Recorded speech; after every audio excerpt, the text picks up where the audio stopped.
Maybe you've had this experience too. You know that moment after you learn something new on a podcast or read a book or you watched a YouTube video and you have a new piece of information and a new distinction that makes things really clear for you. And suddenly you start thinking, man, if I'd had that information 5 years ago, that relationship might have played out totally differently. I can see it all so clearly now.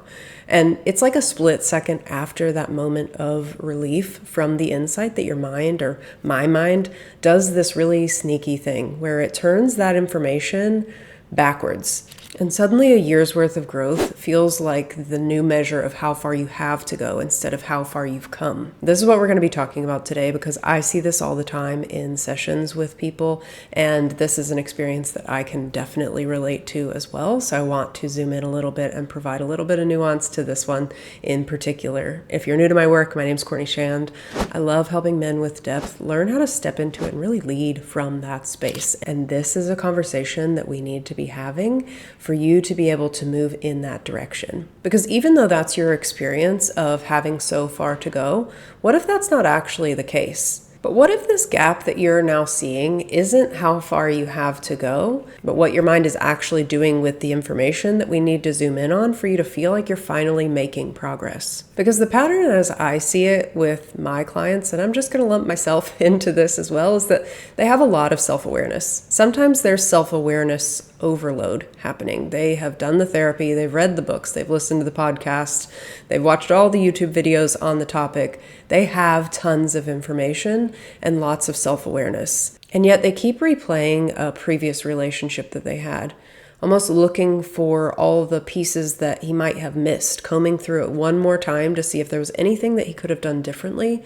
to create a different outcome. And in this scenario, I'll speak from personal experience. It's not that you're not aware of what happened. The reason you can see what you can see now is because it happened the way that it did, and a previous version of you had to go through that experience. Where I think the human mind gets this a little bit contorted is that we assume that because we can see it now, we should have been able to see it then. When the reality is the seeing happens because of the experience, not before it. Something that was really helpful for me when I was healing this pattern of using new information against myself and holding a former version of myself accountable for knowing something that I just learned was to see that previous version of myself as the one whose shoulders I'm standing on now.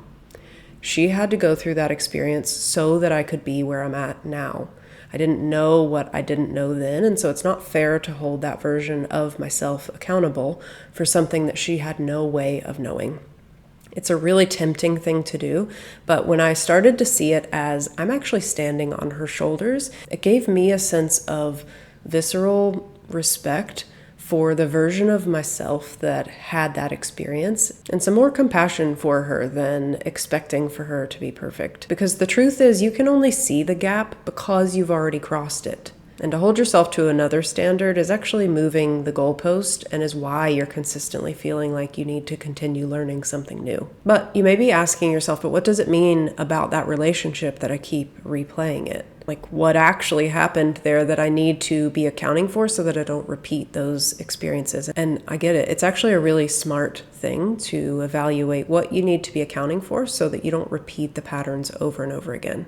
And yet the thing that I can almost guarantee hasn't been done, if you're someone who has read all the books and listened to the podcast and done therapy, is evaluating the actual relationship. And what I mean by that is stepping into the relational field and actually taking inventory. Because what I see in working with analytical men is that they are trying really hard to stay objective about something that is inherently what we refer to as intersubjective. There's another creator on YouTube, her name's Heidi Priebe. I'll tag her video in the description below, but she put forward a really great distinction about self-awareness and relational awareness. The idea being that you can be self-aware, you can learn about yourself in an insulated way. There's things that we just need to know about ourselves and being able to meet ourselves in those places. And then there's things that we learn in a relational field that aren't necessarily variables that would come up on our own. And it is stepping into that kind of we space, as I've talked about on the channel before. And what she was putting forward, and what I want to just echo and add to, is that when you are willing to step into the relational field, you start to see your actual needs come online in a relational way. And a lot of times when we're looking backwards at previous relationships, what we're doing is trying to look through an objective lens at something that requires us to tap into our own experience. Because a lot of times you're probably trying to solve a self-awareness problem that isn't necessarily a self-awareness problem, it's a relational awareness problem. Because here's how this plays out in a real life example. And this is based on numerous similar accounts where they were showing up really present, very self-aware, trying to stay emotionally attuned in the relationship dynamic, and something happens. She hit her limits, the communication broke down, the relational container started to dissolve, and he wasn't sure how to pull it back together. And that's actually the question that brings him to hiring a coach, for good reason, because sometimes we can't see things when we're inside of them, and we do need some external feedback. But what I want to offer is that, especially for men with depth, you have a capacity for intimacy and making sense of things that sometimes can be used against you. And instead of ruminating for the next 6 to 12 months over your last relationship, I want to offer you a piece of information that can cut right through that. Because sometimes the most helpful relational awareness that we need to apply is that relationships can fail not because someone failed, but because the relational field was only able to go so deep. And you being a person with depth, when your needs start coming online and that container can't hold what you're needing, there is going to be a choice point. And what most men who are drawn to my work do is that their mind spins out looking for ways that they could have behaved differently to change the outcome of what is actually an incompatible fit. Because sometimes it is not a verdict about the people. We don't need to pathologize the person or ourselves. We need to be taking account of what needs come up in a relational field so that we can account for them differently. This is what the replaying is meant to do. It is your mind trying to help you take inventory of what you need to account for. And the self-awareness that you are looking for may be in that relational awareness bucket, where in relationship you actually have a need for a deep connection and deeper intimacy, and that's something that you need to be accounting for. And I have an entire self-study course on how to start doing that. That's something we build on in Grounded as well, so I'm not going to get too deep into it here. But this is what starts to come up in a coaching context, because instead of taking a magnifying glass to yourself and trying to diagnose what went wrong, what you actually need is a bigger frame to look at.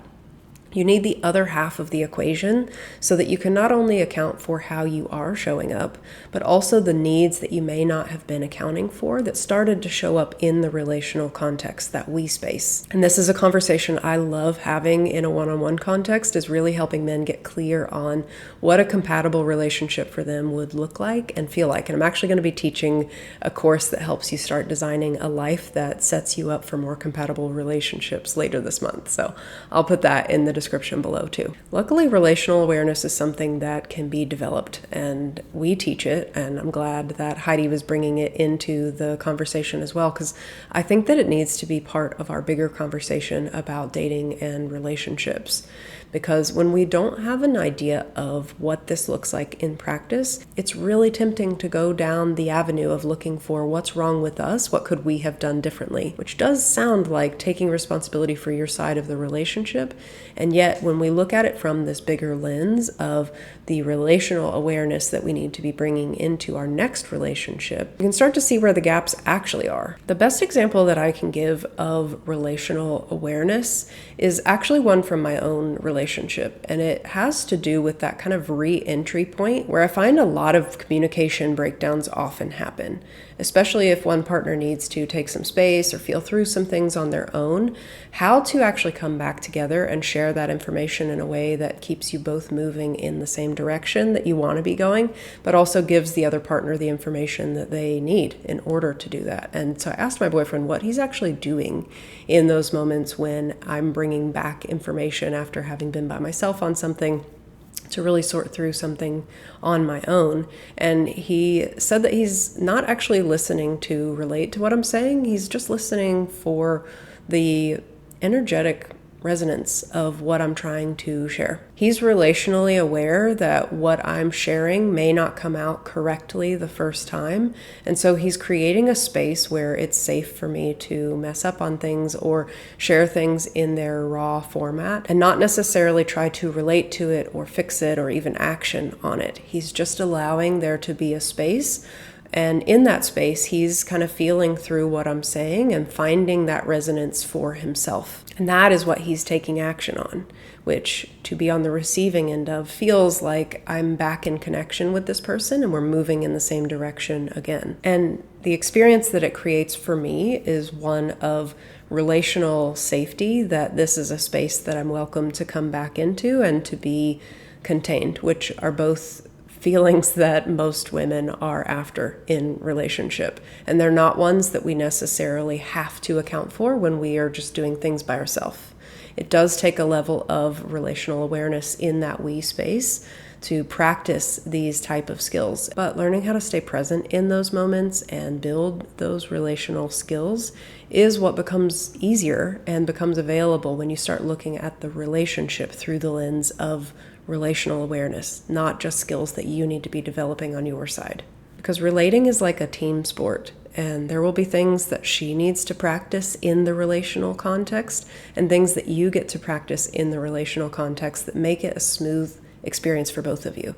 And I'm actually loving having conversations with couples to create this type of common language that allows them to kind of find each other again, especially after they've taken some space and move forward in the direction that feels right for both of them. And I am loving having those conversations. But what this means for you is that if it feels like the goalpost is constantly moving, it's because you're growing. And I would assert that what you've forgotten to do is to take inventory on how much you've grown. There's an exercise that we do in Grounded where I have men share what they've been experiencing and really own the progress that they've made in 7 weeks. Because all through those 7 weeks, they're sharing things like people are engaging with them differently. They're showing up more present in situations when they usually would have just checked out, or where they're noticing things relationally in that field that they never have noticed before, and it's starting to be something that they can't unsee. And when we don't take inventory of those experiences and actually own them, what we're doing to ourselves is continually moving the goalpost. And what actually pausing and owning it does is resets that as your baseline. Because each iteration of you, each time you make an adjustment, each time you engage with someone new, is a new version of yourself showing up to the table. And in my opinion, that version of you deserves respect, not scrutiny. You can only see what you can see now because you've stood on the shoulders of each iteration of yourself leading up to this moment in time. And so I hope that it gives you a little bit more compassion to start seeing all of the ways that you had been showing up to the best of your ability. And now, if you want to do something differently, the place to put your awareness is probably not more self-examination. It's to broaden that frame that you're looking at to include the relational field and developing the awareness of what's actually happening in that relational field. Because that's the information that you need to be accounting for if you want to find a more compatible partner moving forward and stop replaying your previous relationships looking for ways you could have adjusted yourself. But it starts with being willing to step in. And if you want some help with stepping into that relational space, that is what we designed Grounded to do. To help you open up your frame to be aware of that relational field and learn how to be with the experience of being in it. This is the missing piece for most analytical men, which is why we've built Grounded the way that we have, so that you can not only step into that relational field, but also learn how to navigate it in the company of other people who are also learning. The feedback that I consistently get at the end of Grounded is that even the people who were resistant to joining a group format are grateful that they had the group experience, because it doubled their learning in that people ask questions that they didn't realize that they had, and the shares that other people brought to the group actually taught them something that they hadn't thought to ask as well. And actually, this is why I love leading group work and doing one-on-one work, because it does open up that relational field that allows a new type of awareness to come in. that relational awareness, the piece that has been missing for you if relationships have felt more challenging than you think they should. It's not a mental process. It is a visceral one, and it's one that requires you to step into this space. And if that's something that you're wanting some more information around, I'm going to put all the information you need for Grounded and when we start that next round in the description below. Otherwise, you can set up a discovery call if you're interested in working one-on-one. And I hope that this was helpful. I think you'll also like this one.